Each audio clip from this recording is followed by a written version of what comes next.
Assalamualaikum warahmatullahi wabarakatuh. Selamat pagi, salam sejahtera untuk kita semua. Untuk pertemuan ke-5 atau 6 ya ini ya? 6 ya. Pertemuan ke-6, kita bakal bahas tentang analisis AVIO. Nah, analisis AVIO atau amplitude variation with offset ini sebenarnya adalah salah satu inversi seismik pre-stack. Kalau yang kemarin itu adalah inversi seismik yang post-stack.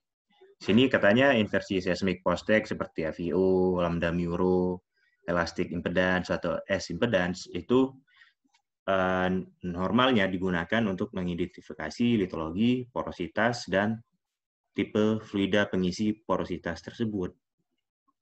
Keuntungan utama dari teknik ini dibandingkan dengan post-stack itu kita bisa mengenerate atau menghasilkan apa yang disebut dengan impedansi gelombang S dan turunannya di samping AI dan AI biasa ya, AI yang di post-stack dan turunannya. Jadi kelebihannya ini kita bisa dapat shear impedance-nya atau untuk impedansi gelombang S.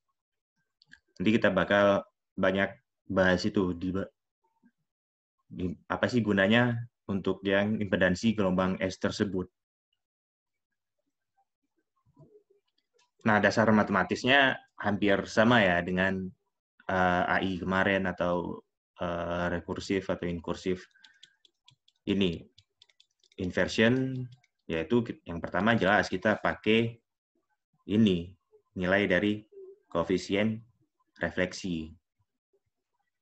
Nah, katanya kan salah satu asumsi dasar dari seismik itu adalah ketika gelombang seismik mencapai batas dari lapisan ketika punya vertical incidence. Makanya RC sama dengan AI I tambah 1.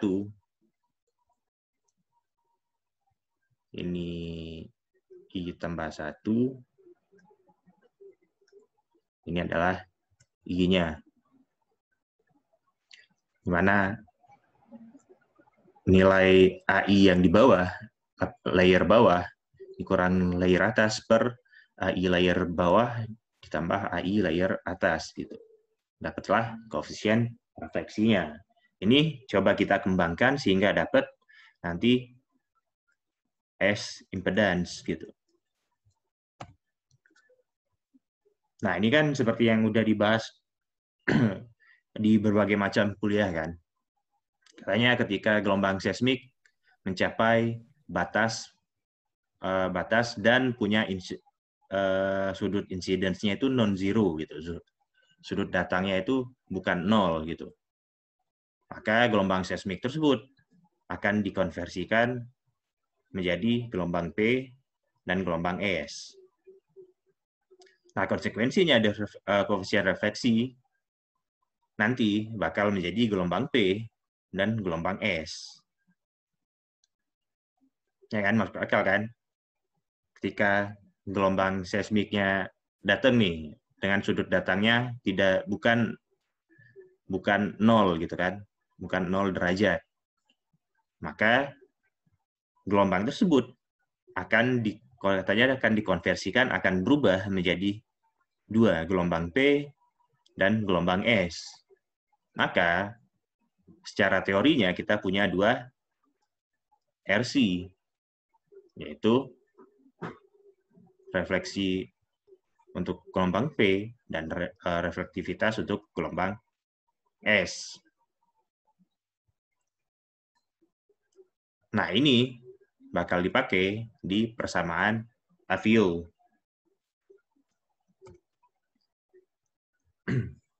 Nah, berdasarkan yang tadi, ini kayaknya udah sering dibahas. Ini kalau kita punya model gelombang seperti yang di atas, maka untuk mencari mana sih refleksi gelombang P, nilai koefisien refleksi gelombang S, kemudian transmisi yang P dan yang gelombang S juga, maka dibuatlah suatu model matriks gitu. Matriksnya ya ini udah biasa lah ya, sin IR, cos FR, sin IT, ya kan? Nanti silakan dipelajari gitu. Di sini katanya di mana A ini adalah reflektivitas gelombang P, B itu reflektivitas gelombang S, C itu transmisi dari reflektivitas gelombang P, sedangkan D adalah transmisi dari reflektivitas gelombang S.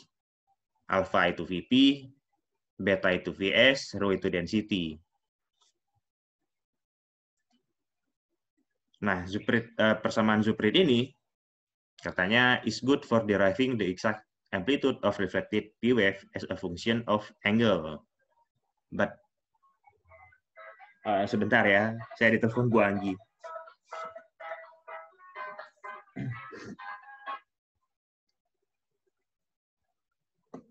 Halo, Anggi. Halo, Assalamualaikum warahmatullahi wabarakatuh. Waalaikumsalam. Sudah hidup jam segini? Lagi ngajar, kenapa? Oh, lagi ngajar ya. Oke, Bella, habis ngajar kabari aku ya. Ngapa, ada apa-apa? Ida, aku nak nanya yang ini, yang aku tuh nak Zoom tuh loh, Zoom meeting.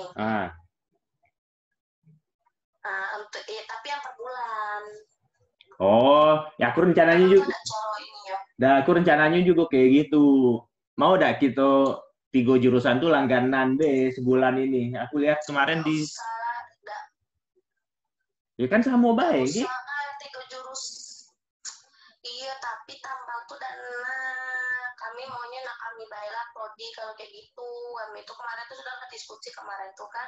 Karena ada Bu Leni, kami bilang tidak apa-apa lah Bu, kami geologi baik. Karena kan tambah pakai Zoom meeting fakultas yang 500 itu. Kalau emang kita udah bisa pakai. Tuh dan tanggal aku sama tanggal tambang tuh tanggal geologi sama tanggal tambang tuh bentrok Bang. Oh. Jamnya sama, tanggalnya sama. Jadi kan kami tidak bisa pakai. Nah kami tuh nak beli gitu bukan beli sih nak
Yuk kita mulai lagi ya, sorry ya. Nah, tadi ada Ibu Anggi telepon saya. Tadi sampai mana ya? Ini nih di sini nih. Ini katanya persamaan Zooprit ini bagus untuk menurunkan amplitude dari P-wave gitu ya, reflected P-wave sebagai fungsi dari sudut. Tapi itu tidak memberikan pemahaman yang intuitif tentang bagaimana amplitude ini punya hubungan dengan berbagai parameter fisikal dari batuan. Nah, several approximation were made to get better understanding on the relationship of the observed amplitude with the physical properties. Jadi beberapa aproksimasi atau pendekatan dibuat untuk kita supaya bisa memahami lebih baik dari hubungan dari observed amplitude dengan physical properties-nya.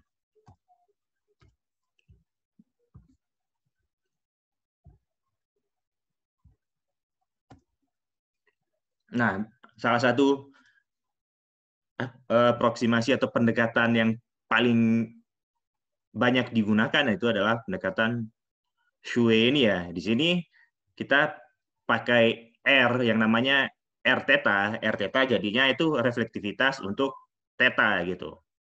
Jadi di sini dapat dibaca ya R theta itu setengah dari lambda alfa ditambah lambda rho ditambah rho ditambah setengah lambda alfa per alfa. Silakan dibaca sendiri ya, itu bisa dibaca sendiri. Nah, kemudian dengan mengasumsikan bahwa beta per alfa itu sama dengan setengah beta per alfa itu sama dengan setengah, tau itu sama dengan sepertiga, dan tan kuadrat theta itu diasumsikan sama dengan sin kuadrat theta. Jadi untuk RP bisa dituliskan seperti ini. Jadi untuk reflektivitas gelombang P itu sama dengan setengah dari delta alfa per delta A per A ditambah delta rho per rho. Sedangkan untuk reflektivitas gelombang S itu dipakai setengah dari delta B per B ditambah delta rho per rho. Nah, untuk kemudian persamaan Xue itu bisa disimplifikasikan lagi menjadi seperti ini. R theta itu sama dengan reflektivitas gelombang P ditambah RP dikurang 2 RS dikali sin kuadrat theta. Tetanya yang ini ya. Atau kalau misalkan kita anggap RP reflektivitas P dikurang 2 kali reflektivitas S itu adalah G, maka ini bisa kita sederhanakan lagi. R theta sama dengan RP ditambah G sin kuadrat theta. Nah, dengan menggunakan persamaan ini, ingat ya, yang kita pakai adalah persamaan ini nih.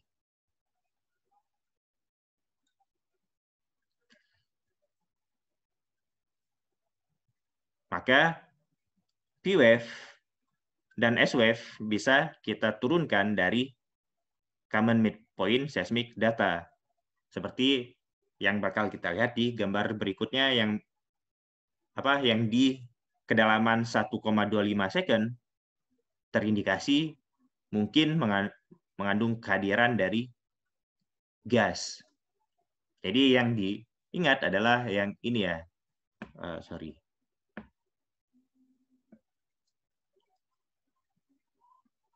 Mana tadi? Oh, ini. R theta itu sama dengan RP ditambah G sin kuadrat theta, di mana G itu RP dikurang 2 RS. Nah, ini bakal kalian gunakan di tugas nanti, rumusan ini. Nah, ini kan di sini. Ingat ya ini kan.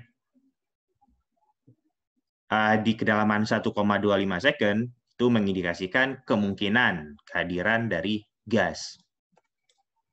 Nih, jadi AVO ataupun AVA gitu kan. Kalau AVO itu offset, AVA itu angle ya. Jadi istilahnya itu ada AVO dan AVA. Sama gitu. Ini amplitude variation with terhadap offset, ini terhadap angle.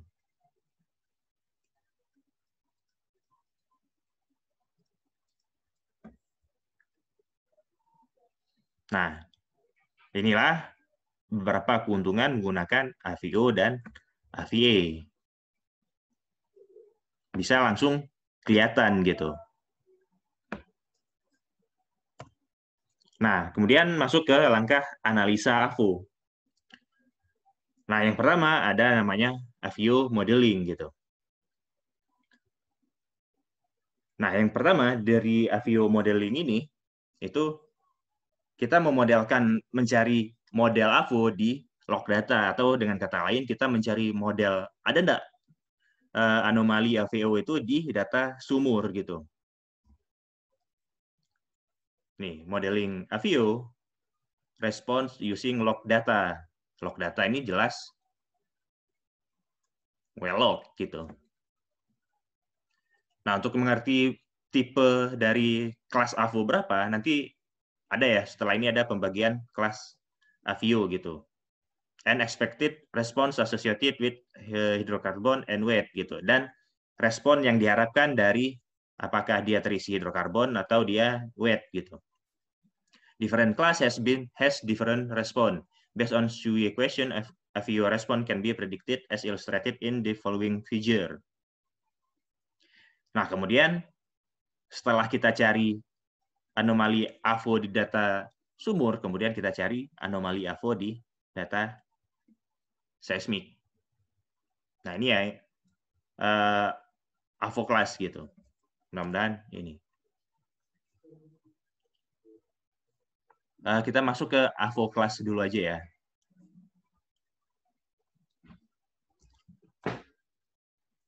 Nah, ini sebenarnya teori yang udah lama gitu. Pada tahun 1989, Bapak Rutherford dan Williams ini mengklasifikasikan bahwa AVO itu dibagi menjadi 3 kelas gitu. Dan itu sandstone ya, sandstone reservoir. Oh ya, AVO ini hanya bisa pada sandstone gitu, reservoir yang berupa batu pasir. Nah, yang pertama itu high impedance gas gitu. Jadi sandstone yang punya impedansi yang tinggi. Nah, kelas 2 itu adalah near zero impedance contrast gas sandstone. Jadi impedansi antara sandstone reservoirnya dengan lapisan apapun yang di atasnya itu hampir nol gitu. Dan yang ketiga itu ada yang namanya low impedance gas sandstone. Jadi impedansi sandstone yang berada di, misalkan ini ya, ini anggaplah ini kelas 1, kelas 2, kelas 3. Anggaplah ini sandstone gitu. Sandstone. Kalau yang kelas 1, nilai impedansi sandstone ini lebih tinggi gitu. Kalau yang kelas 2 itu hampir tidak ada perbedaan antara nilai impedansi. Kalau yang kelas 3 ini lebih kecil. Apa sih maksudnya impedansi ini ya, nilai AI-nya gitu. Nilai AI. Implikasinya apa? Nilai reflectivity. Kalau dia kelas 1, maka nilai reflektivitasnya bakal seperti ini. Kalau kelas 2, dia hampir nol gitu, hampir tidak ada perbedaan. Kemudian yang kelas 3. Kemudian itu yang kelas 2 dibagi menjadi 2 gitu.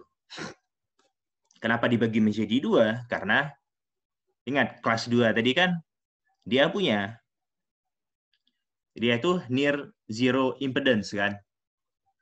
Dia yang near zero itu dia punya bisa punya yang negatif, dia punya positif. Kalau misalkan nanti nilainya nilai apa namanya tadi, reflektivitasnya, nilai reflektivitasnya itu pertama dia positif, dia bakal turun ke bawah gitu. Ini apa sih maksudnya nanti? Maksudnya bakal kita lihat di sini.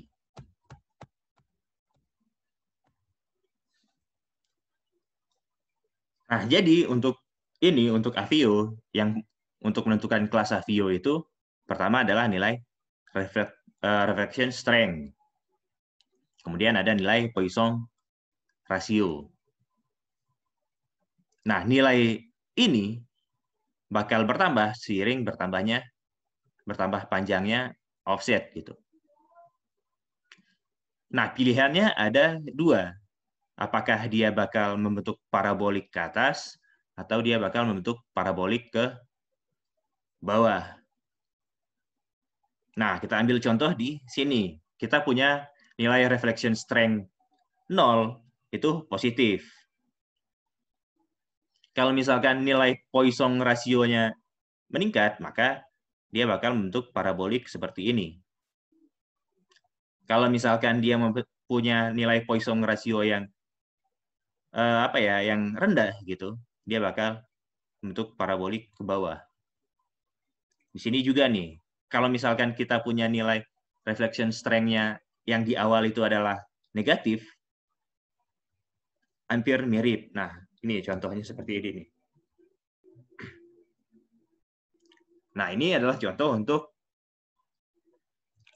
Avio kelas 3 gitu. Kenapa? Karena ini dia punya impedansi yang rendah gitu. Jadi maksudnya apa sih impedansi yang rendah tadi? Maka bakal tampil seperti ini nih. Dan nilai Poisson ratio yang turun. Nah, bentuknya seismic responnya bakal seperti ini. Lihat perbedaan di antara nilai awal di sini dengan nilai yang offset terakhir. Ini kan seiring dengan pertambahan offset gitu.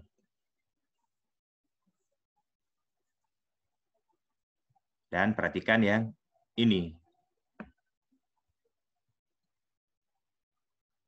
Nah, jadi kalau yang ini kan, kalau kita ingat gambar sebelumnya, maka RO-nya bakal negatif, dan dia bakal turun seperti ini.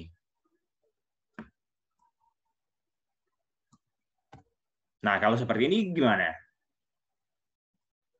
Ini kira-kira, silakan dihidupkan mikrofonnya, ini kira-kira Avio kelas berapa?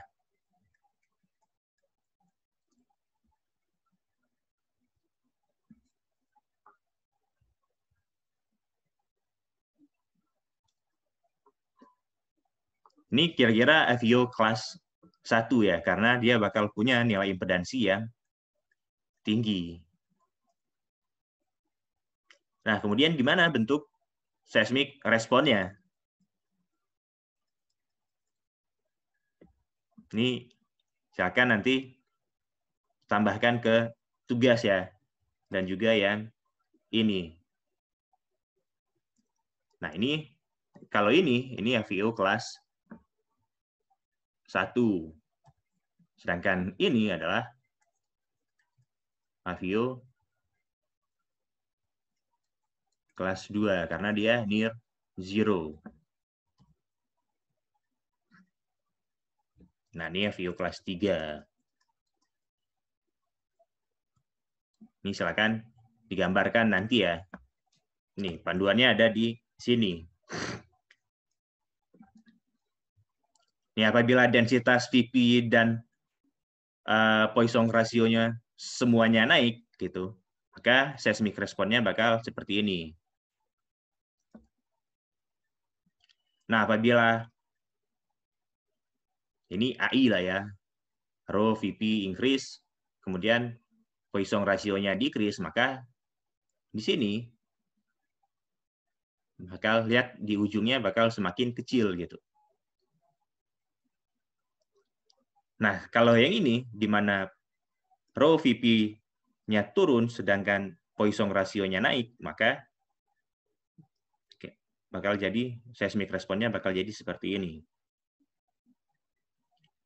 Nah, kalau semuanya turun ya hampir mirip dengan yang ini. Udah. Nah, ini katanya ini silakan dibaca sih gitu. Sandstone kelas 1 has relatively high impedance than its sill layer, which usually is shale. The sandstone is normally mature sandstone which have been moderately to highly compacted. Coefficient reflection of high acoustic impedance sandstone is positive on zero offset and decrease as the offset increase. Magnitude of amplitude change to offset usually known as term gradient for sandstone class 1 usually is bigger than gradient sandstone class 2 or 3. Ini silakan dibaca. Nah, di sini ini ya. Ini nanti dipakai mudah-mudahan minggu depan kita udah bisa masuk ke sini. Dipakai untuk menentukan kelas dari FU gitu. Ini kan ada kelas 1, kelas 2 dan kelas 4 gitu. Ini nanti silakan dibaca ya. Nah, untuk atribut FU nanti ada yang namanya normal incident P wave atau H, gradient B, produk A dikali B, split factor itu adalah F. Nah, ini untuk ininya kita istirahat dulu 10 menit, nanti kita bakal masuk lagi. Saya bakal kasihin ininya, bakal kasihin apa ya, file Excel-nya nanti saya jelaskan sedikit gimana cara mengerjakan ini gitu. Jadi coba lakukan modeling AVO dan gambarkan angle gather amplitude response for the following rock layer model. Kita pakai zero phase dan normal polarity. Nah, untuk seismic stress-nya, ST ini seismic stress ya, untuk theta-nya itu 0, 10, 20, 30, gunakan wavelet time 20, 70, dan minus 20, 70, dan 20. Nah, asumsi kita bahwa ketebalan dari semua layer ini berada di atas seismic resolusi. Jadi dia masih terresolusi oleh gelombang seismik kita. Nah, nanti saya kasih PDF dan Excel-nya. Itu yang mau kita jelaskan. Kita istirahat dulu 10 menit lah ya. Saya pengen minum dulu sebentar. Nanti bakal kita lanjutkan untuk ini. Nanti langsung saya ini ya, langsung silakan masuk 10 menit lagi saya ini kan dulu. Saya buat dulu room-nya. Nanti 10 menit lagi kita mulai ya. Terima kasih. Kita ketemu lagi 10 menit lagi. Assalamualaikum warahmatullahi wabarakatuh. Waalaikumsalam warahmatullahi wabarakatuh.